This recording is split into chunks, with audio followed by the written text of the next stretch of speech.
Hello mga kaangas, so live update no. So galing pala ako ng Pili, Camarines Sur. So papunta na ako ng Sorsogon, almost 3 hours na akong nasa biyahe mga kaangas no. So nakamotor lang po tayo. Ayan, so syempre bago tayo pumunta ng Sorsogon o makarating, syempre napadaan na naman tayo sa ating favorite spot. Okay, lagi ko itong nadadaanan pero madalas din akong humihinto dito mga kaangas. Bago kasi kayo makarating ng Sorsogon, 'di ba? Sa may Milagrosa po ito banda.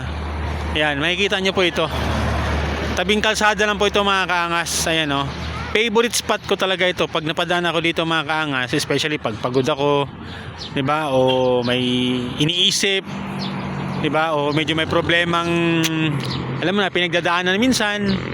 Kahit ako lang mag-isa mga kaangas, talagang tumatambay ako saglit dito. Ayan o. Libre po dito mga kaangas ha, wala pong bayad, as in libreng libre.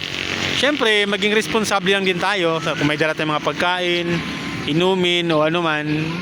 Syempre may mga basurahan naman sa mga gilid-gilid, tapon lang natin ng maayos. Although alam naman natin meron din talagang nagwawalis, nag-aayos ng mga kalat, pero iba pa rin yung maging responsable tayo kasi nga libre na nga yung location eh. So marami dito mga kaangas, yung mga nagja-jogging, nagde-dates, di ba? Sana all may ka-date. Ayan, mga estudyante, magtutropa, barkada, pamilya, especially weekends, 'di ba? Talagang maraming tao dito mga kaangas pag napapadaan ako dito. So, hindi naman lagi, pero madalas talaga kapag napadaan ako dito, talagang humihinto ako mga kaangas. Talagang lumalanghap muna ako ng sariwang hangin. Kasi dito kasi nakaka-refresh mga kaangas eh. Ayan naman oh, yung dagat. Tingnan mo naman mga kaangas.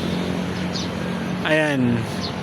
So syempre pinagmamalaki po ito ng Sorsogon syempre. Hindi lang po ito, marami pong magandang spot dito sa Sorsogon. Alam niyo mga kaangas dati,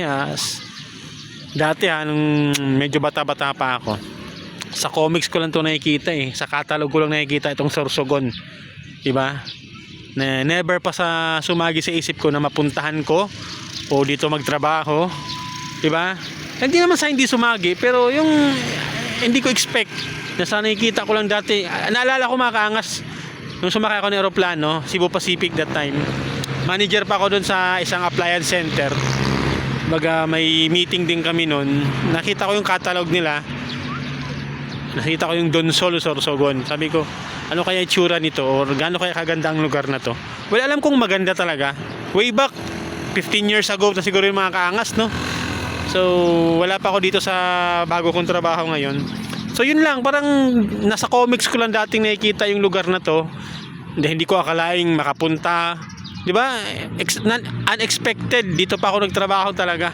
So talagang magsasawa ka, only yung mga location, yung mga gandang lugar. Kaya mga kaangas, wag lang kayong sumuko agad.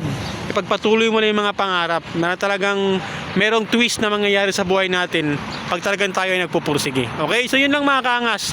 Lagi kong sinasabi sa inyo, angasan nyo lagi ang buhay nyo. Okay? Mr. Choi, barumbadong, may puso.